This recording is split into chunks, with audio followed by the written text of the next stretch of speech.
All right, lovers of freedom, good morning, good afternoon, good evening. Joy in Biafraland. Finally, when we talk about the Biafra movement, when we talk about how lucky we the Biafrans are, but these Janjawees will never get to understand. The souls, the millions of souls that have died for the cause of our freedom, they will keep fighting the zoo. They will continue fighting the zoo. Very soon, the zoo will have no other option than to sit on a round table with us to discuss our referendum. Now, today I bring you good news. Finally, the United Nations have reacted to what is actually happening in Biafraland. What is actually happening in Biafraland, the killings, the massacre, everything that is happening in Biafraland, and how the Nigerian state are keen in destroying our freedom fighters. Look at what is happening to Mazi Nnamdi Kanu. Mazi Nnamdi Kanu cannot be tried anywhere in the Nigerian state. But look at what they are doing. Every day they adjourn. Every day they adjourn. They kept this man. Which law, which Nigerian law states that you can keep somebody in DSS custody for close to 4 years? Is DSS custody a prison? Is DSS custody a prison where you keep criminals? But Mazi Nnamdi Kanu have been in DSS custody getting to 4 years now with just no cost. What is the problem? He is agitating for the freedom of his people. The freedom of the people that the Nigerian state has killed, have destroyed, have massacred, have done a lot to. That is what is agitating. Now, finally, the policy and the politics, the propaganda that is going on, the United Nations need to realize this. The United Nations need to realize that Biafra is not a small movement. This particular movement have taken the lives of 4 to 5 million people. A conventional war have happened. So it's not a small movement. This is a very, very solid movement. And the spirit of all those people that have died in the course of our movement will continue to disturb the Nigerian state, because very soon they will have no other option. They will have no other option. Look at what is happening in Enugu. You claim that Simon Ekpa is the person gaslighting and instructing insecurity in Southeast. Look at what is happening in Enugu. Now, a particular community in Enugu have come out, the women have come out to protest about what Fulani Janjaweeds are doing to them. Go to Benue. If you go to Benue, go to Osun State, then you will see how these people bury thousands of farmers every month. Thousands of farmers every month. What is the cause? These same Fulani Janjaweeds. So you need to realize this.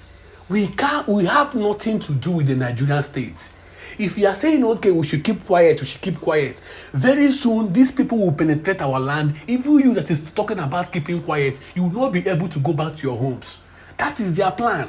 They are coming from Enugu. Very soon they will enter Abia. Very soon they will enter Imo. That is what we are fighting for. We are not trying to fight the Nigerian state or anything. The Nigerian state have been defeated. We have defeated the Nigerian state already. We have every structure, we have every means, we have everything to destroy the Nigerian state. The only thing that is keeping us from getting our freedom is our so-called politicians, our so-called Southeast politicians. They are the ones that have sold our souls. They are the ones that are causing all this violence you see everywhere.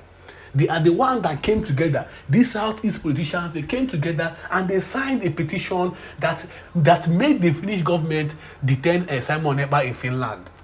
They have been sending petitions upon petitions, evidence upon evidence, with the help of the Attorney General. So a lot have been going on, but the fact is that at last we the Biafrans will laugh, because what we are fighting for is a just cause. What we are fighting for is what our forefathers stood for. We need to be separated from the country called Nigeria. It's a failing state, a failed country. We the Biafrans need to be separated from a country called Nigeria. So we are happy today that the UN have finally reacted, and other organizations, other worldwide organizations have been reacting. That is why you see Finland have been very, very quiet. Finland have not made a statement for close to how many weeks now. They have not exposed anything about Simon Ekpa. The only intel we are getting from is we the intel use how we get our information regarding the legit details that are happening in Finland. Firstly, the Nigerian government want to extradite Simon Ekpa to Nigeria. It failed. Now, what they are pushing for is for the Finnish authorities to jail him in Finland. Look at what is happening to Mazi Nnamdi Kanu. The Nigerian government don't know what to do again. They are finding every means to make sure that they retain him there for years, or they destroy his faith, or they get him sick, or they get him weak. That is their plan. Never you think that these people are planning good for us. Never you in your life think that these people are planning good for us. So all these things they are telling Martin Nadekalo, they have their own personal plans, because a typical Hausa man, a typical Fulani man knows his plan for the Igbos, because they will never like the Igbos. They will never like the Igbos. They have this hatred towards the Igbos. So don't think that Tinubu will release Martin Nadekalo for you. That is why we are seeking for all these international world powers, all these international organizations. The United Nations have been quiet. So that is it. The Nigerian state have failed. So we'll be sharing an important video today, an important message. So do well to react to these videos, share your opinions on the comment section, and do well to subscribe to this YouTube channel and check back our previous videos so that you'll be updated, whether you're in diaspora or you're anywhere in the zoo, so that you'll be updated and know what is happening in the homeland and know what is happening in Biafraland, because the zoo media will never expose all these things to you. The Nigerian media will never expose all these things to you. That is why we, the local channels, we, the Biafran local channels, all we do is to spread all this information to you, the Biafran, so that you can understand what is actually happening in your homeland. Now stay tuned as we share more important information. Do not accept that you cannot transform anything.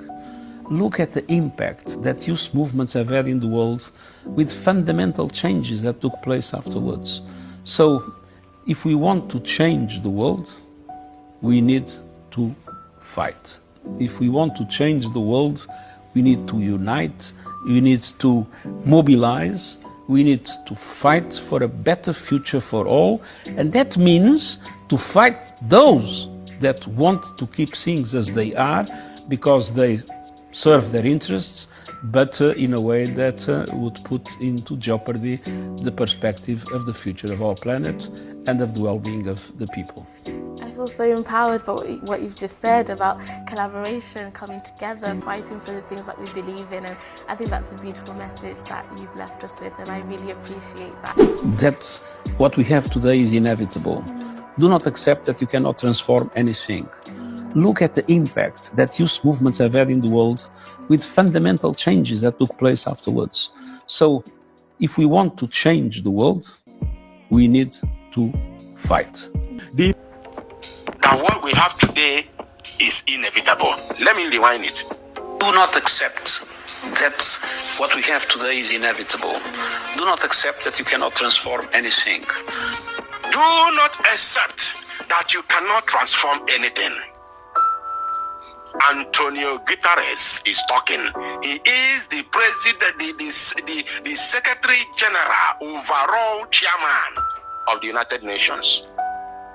He is telling you something. He is talking to Biafrans. This is us. This man is talking to us. And if you listen, you will see that the woman she's talking to, the interviewer, the journalist, is a black woman, an African woman. So Antonio Guterres is talking to us. Pay attention.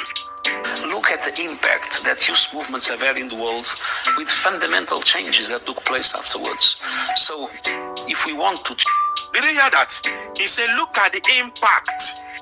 Look at the impact these movements is having all over the world, and the fundamental changes that follows it.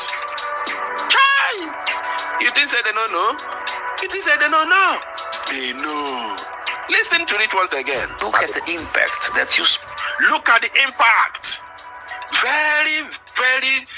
This word, I never expected to have it from United Nations chairman, overall boss, Antonio Guterres. I never expected... I thought we were the only ones saying it.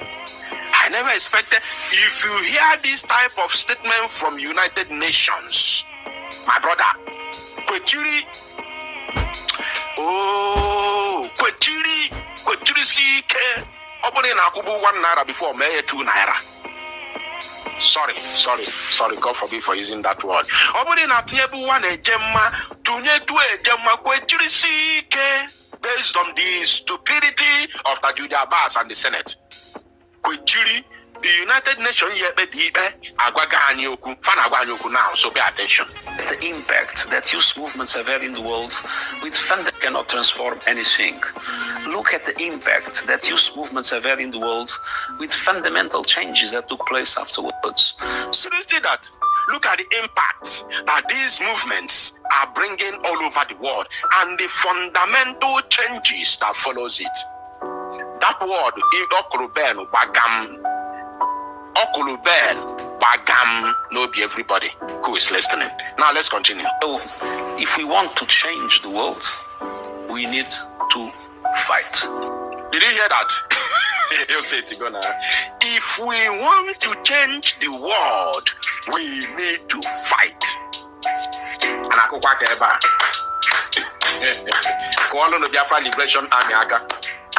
Obunu na-ege ntị kụbalo Biafra Liberation Army aka, kụbalo Maazị Simon Ekpa aka, kụbalo Maazị Nnamdi Kanu aka, kụba aka gị kwụsịba aka gị ike. Antonio Guterres, the overall president of United Nations, ndị ekpe na zoo. The people that will barely buy in a zoo are going to say, if we want to be free, if we want to change the handwriting on the wall, if we want to change the narrative, if we want to change the world, we must fight. Don't be me talker. I've been talking, I've been saying it. Mazi Simon Ekpa has been saying it. Mazi Nnamdi Kanu has been saying it. Today, I'm very certain everybody's paying attention. Look at the impact that youth movements have had in the world with fundamental changes that took place afterwards. So, if we want to change the world, we need to fight. I can play this 1 million times a day. Only that word. If we want, even the other one, I was crazy about the other one. He said, look at the fundamental, changes that these movements are bringing to the world. I was crazy about that. But now look at this one. He said that if you want to change the world, you need to fight. I can play that very part 1 million times a day without getting tired, because he is telling me something. This man is talking to me. If we want to change the world, we must fight. If we want the zoo to leave us alone, we must fight. If we want Britain to leave us alone, we must fight. Did you hear that? If we want to change the world, we need to unite, we need to mobilize, we need to fight for a better future for all. And that means to fight those that want to keep things as they are.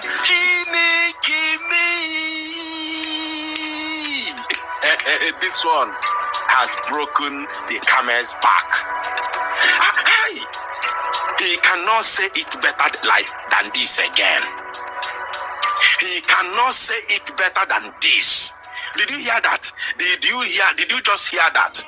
I don't believe you heard it. Did you hear that, my people? He can't say it better than this. Every single word he says is 100% directed to us and meaningful. Every word he says, very, very meaningful. Listen to that last one. Fight. If we want to change the world, we need to unite, we need to mobilize, we need to fight for a better future for all. We need to fight for a better future for all. Now, listen to this one now he's about to say. Pay attention to it. That means to fight those that want to keep things as they are. That means, what is this fight we are talking about? He is asking, what is this fight we are talking about? He said, that means to fight those who want to keep things the way they are. Those that want to keep the status quo, Tajuddin Abbas. Those that want to keep the status quo, Tinubu. Those that want to keep the status quo, Musa. Those that want to keep the status quo, Nesumike. Those that want to keep status quo, Devomai. Those that want to keep the status quo, Labaja. Those that want to keep the status quo, military, zoo, Janjaweed, police, navy, all of them. He said that we need to fight those that want to keep things the way they are for their own personal interest, for their own political and personal interest. He's going to say it. Listen. We need to fight for a better future for all, and that means to fight those that... Do you see how specific he is? These people don't mean word. They don't mean word. Do you see how specific he is? He is telling us those that we need to fight.